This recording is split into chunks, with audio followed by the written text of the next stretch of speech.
The station did not care who lived or who disappeared. It only cared about order.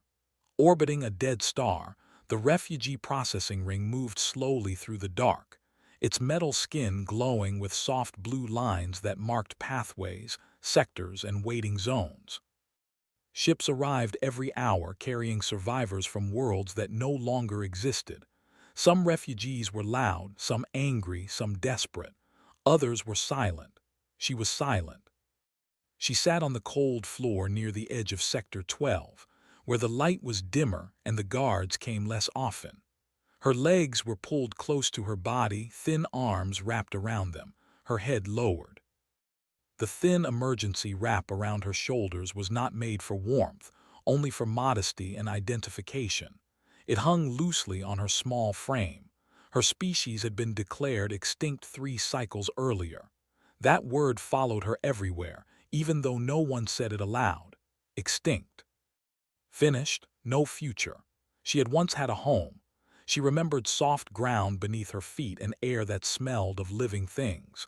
She remembered voices that sounded like singing and buildings grown instead of built.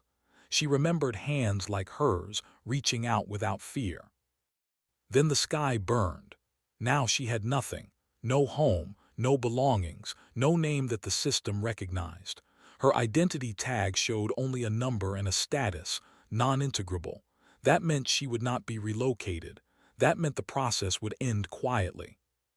She knew this, though no one had explained it to her directly. She had learned by watching others disappear.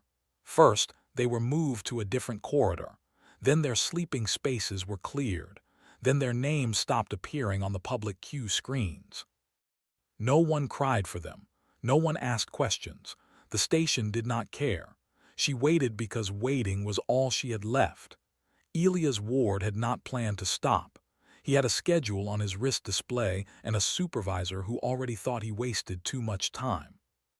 His job was simple: logistics support, count supplies, direct shipments, make sure the lines kept moving. Humans were good at that, which was why they were hired so often. He had walked past Sector 12 dozens of times. Today, something made him slow down. Maybe it was the stillness. In a place full of movement, she did not move at all. Maybe it was how small she looked, folded into herself like she was trying to take up less space in the universe. Elias stopped a few steps away. He did not speak at first. He had learned that many species reacted badly to sudden sound. She did not look up. He checked her tag from a distance. No name, no species marker, just the status. Non-integrable. His chest felt tight, and he did not like that he already knew what it meant. "You okay?" he asked softly, using the standard trade language. His voice sounded too loud in the quiet.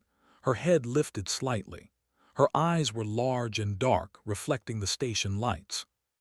She looked at him the way someone looks at a storm from far away, unsure whether it will pass or destroy everything. She did not answer. Elias crouched slowly, keeping his hands where she could see them. "You don't have to talk," he said. "I just wanted to check." Her gaze dropped again. That was answer enough. He hesitated, then reached into his pack and pulled out a sealed water pouch. He placed it on the floor between them and pushed it gently toward her. She stared at it like it might vanish.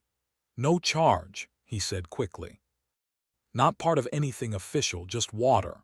Her fingers moved, slow and careful. She touched the pouch, then pulled her hand back as if expecting pain. Nothing happened. She tried again, this time holding it. Her hands trembled. Elias waited. She drank in small sips, as if afraid it might be taken away. When she finished, she lowered the empty pouch and pressed it against her chest for a moment before setting it down. Something in Elias broke quietly inside him. He had seen refugees before. He had seen loss. But this was different. This was not fear. This was resignation. He checked his wrist display. He was already behind. "Do you have food?" he asked. She shook her head once. He stood, moved quickly to a nearby supply station, and returned with a nutrient bar approved for most species. He scanned her tag to be sure. The system allowed it. Barely. When he handed it to her, her eyes filled with tears she did not let fall. She ate slowly, carefully, as if every bite mattered. A nearby station official noticed. "Human," the official called out sharply. "What are you doing?" Elias straightened. "Providing aid," he said. "It's permitted." The official's facial plates shifted in irritation. "That unit is marked non-integrable. Resources are not to be wasted." Elias felt anger rise hot and fast. "She's a person," he said. The official tilted its head. "Incorrect. She is a biological remainder." That word hit harder than Elias expected. "She's still alive," he said. "That should count for something." "It does not," the official replied. "Step away, the process will conclude soon." Elias looked down at her. She had gone very still again. She was listening. She understood enough. Something dangerous formed in his mind. "Who decided she has no future?" he asked. "The system," the official answered, "based on probability and efficiency." Elias laughed once, short and bitter. "Yeah, that sounds about right." He knelt again, closer this time. He spoke more slowly, choosing words the translator would handle better. "What's your name?" he asked. She hesitated. Then she made a sound, soft and unfamiliar. The translator hesitated, then failed. "No record," Elias said gently. "That's okay." She watched him, confused. "My name is Elias," he said, tapping his chest. "I'm human." She tried to copy the sound. "Elos." He smiled despite himself. "Good enough." A warning flashed on his wrist display. "Unauthorized interaction detected." He ignored it. "How long have you been here?" he asked. She raised one finger, then another, then held up her hand with all digits extended. She lowered it, then pointed at the floor. "A long time," Elias murmured. He stood slowly and looked around. Other refugees watched from a distance. No one interfered. No one helped. He realized something then, clear and sharp. If he walked away, no one else would stop. He took a deep breath. "Listen," he said quietly. "I don't know how this place works for you, but where I'm from we don't leave people like this." Her head tilted slightly. "You don't have to be useful," he continued. "You don't have to fit into some plan, you just have to be alive." The station alarm chimed softly. His supervisor's voice came through his comm. "Ward, where are you? You're off task." Elias muted it. He reached up and unclipped his work badge. The metal felt heavy in his hand. He placed it on the floor beside her. Her eyes widened. "This means I'm not working right now," he said. "This is me, not the job." She looked at the badge, then at him. "What happens?" she asked, her voice barely above a whisper. The translator struggled, but the meaning came through. Elias swallowed. "I don't know," he admitted, "but I do know one thing." He met her eyes and spoke clearly, every word chosen with care. "You don't have to disappear." The station lights flickered. A system message echoed through Sector 12. "Personal guardianship clause initiated. Case escalation required." Guards turned. Officials froze. Conversations stopped. Elias felt fear then, real fear, but he did not move. He held out his hand. "Stay with me," he said. "Forever if you want." She stared at his hand. No one had ever offered her forever before. Forever was something her people used to believe in. Slowly, like someone stepping onto fragile ground, she reached out and wrapped her fingers around his sleeve instead. It was not a full grasp, but it was enough. The alarms grew louder. Elias closed his hand gently around hers. Whatever the galaxy decided next, he knew one thing for sure. He was not letting go. The guards did not rush in right away. That alone told Elias how serious the situation had become. The refugee processing ring had many rules, but very few clauses that forced the system itself to pause. Personal guardianship was one of them. It was old, older than most modern alliances, created during an age when survival still depended on individuals, not numbers. The station lights shifted from blue to white. That meant review mode. Elias remained where he was, kneeling on the cold floor, her small hand still holding his sleeve. He could feel how light her grip was, like she expected him to disappear at any moment. He gently moved his arm so his hand covered hers fully, not trapping her, just warm and present. She looked up at him, fear clear in her eyes. "Am I wrong?" she asked quietly. "Did I choose wrong?" The question hurt more than the alarms. "No," Elias said at once. "You didn't do anything wrong. You chose to stay alive. That's never wrong." Officials arrived then, 3 of them different species, all wearing the symbols of authority. Behind them came 2 human staff members who looked confused and worried. One official spoke, voice calm but sharp. "Human Elias Ward, you have invoked a clause you do not fully understand." "I understand enough," Elias replied. "I'm taking responsibility." "That responsibility includes lifelong care," the official continued. "Housing, resources, legal protection, cultural integration. If she causes disruption, the fault is yours." Elias nodded. "I know." "You will lose your current status," the official said. "Your contract will be terminated. You will be barred from station employment." "I know," Elias said again. The official's eyes shifted briefly to the alien woman. "She has no surviving culture, no homeworld, no economic value." Elias felt her hand tighten slightly. "She has a life," he said. "That should be enough." Silence followed. The officials stepped aside as a holographic display formed in the air. Galactic arbitration had joined remotely. Symbols of dozens of species appeared, some curious, some irritated, some openly hostile. The lead arbitrator spoke.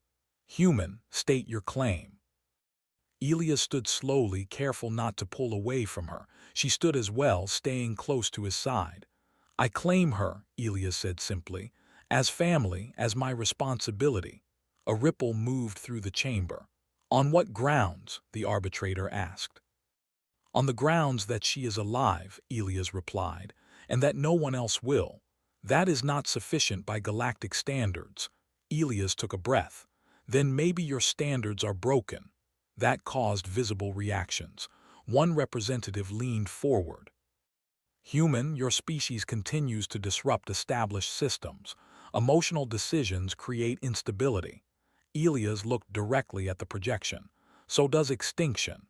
Another voice joined in. "This individual is classified non-integrable. Probability of successful relocation is near 0. Elias gestured toward her. "Have you asked her?" All eyes turned to her. She froze. Speaking in front of authority still frightened her. She had been taught that silence kept you safe. Elias leaned slightly toward her. "You don't have to talk," he whispered. "But if you want to, I'm right here." She swallowed. Her voice shook, but she spoke. "My people believed," she said slowly, the translator smoothing her words, "that if even one remembered us, we were not gone." The chamber went very quiet. "I remember," she continued. "I am here, I want to live." A long pause followed. One of the human representatives stepped forward. "Permission to speak," she said. "Granted." "Humans have done this before," the woman said. "On Earth, in our own history. We took in those who had nothing. Sometimes it was hard, sometimes it failed, but often it saved more than one life." The arbitrator replied, "This is not Earth." "No," the human said, "but we are still human." More discussion followed, legal language, risk assessments. Predictions. Elias listened, but he did not argue anymore. He had said what mattered. While the council debated, the alien woman tugged gently at his sleeve. "Why?" she asked quietly. "Why what?" Elias murmured. "Why me?" He looked at her, really looked at her. Not as a system tag or a problem, but as a person standing in front of him. "Because I saw you," he said. "And once you see someone, you don't get to pretend you didn't." Tears slipped down her face then, free and silent. The decision came slowly. "The clause is valid," the arbitrator finally said. "However, the implications are significant." Elias braced himself. "A new classification will be created," the voice continued. "Human bond asylum. Individuals claimed under this status will be protected under human jurisdiction, not galactic relocation law." A sharp intake of breath moved through the chamber.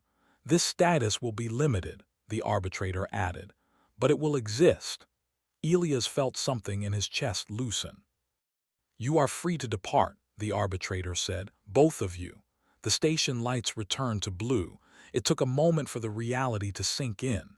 She looked up at Elia's, eyes wide. We can go," he nodded, unable to speak for a second. "Yeah, we can go." They left the station together. The transport ship was small and plain, nothing special. But to her it felt like a miracle, a private space, a door that closed and stayed closed, a seat that was hers. As the ring grew smaller behind them, she watched until it vanished into the dark. She did not miss it. The journey to Earth took time. Elias explained things slowly, patiently. He taught her words. He showed her images of oceans and forests and cities. She listened, learning not just language but tone, humor, warmth. For the first time since her world burned, she slept without fear. Earth was loud. The sky was blue in a way she had never seen before. The air smelled alive. There were too many people, too many sounds, but no one looked at her like she should not exist. She was given clothes that fit, food she could eat, a place to stay, a name. She chose it herself. It meant still here. Elias smiled when she told him. News spread quickly. Other species watched carefully. Some worried, some mocked, some wondered, but humans did what they always did. They adapted. Schools asked how to teach mixed cultures. Doctors learned new biology. Artists listened to her stories and helped her remember songs from a world that was gone. She began to smile more. One evening, standing on a hill overlooking a human city, she stood beside Elias and watched the lights below. "My people believed," she said softly, "that the universe was cold." Elias glanced at her. "Sometimes it is. But humans," she continued, "are warm." He smiled, a little sad, a little proud. "We try." She reached out and took his hand fully this time, fingers strong, certain. She was no longer waiting to disappear. Far away in galactic records, a new warning was added, simple and clear. Do not underestimate a species that will change the rules for one life. And for the first time in a long time, she believed in forever again.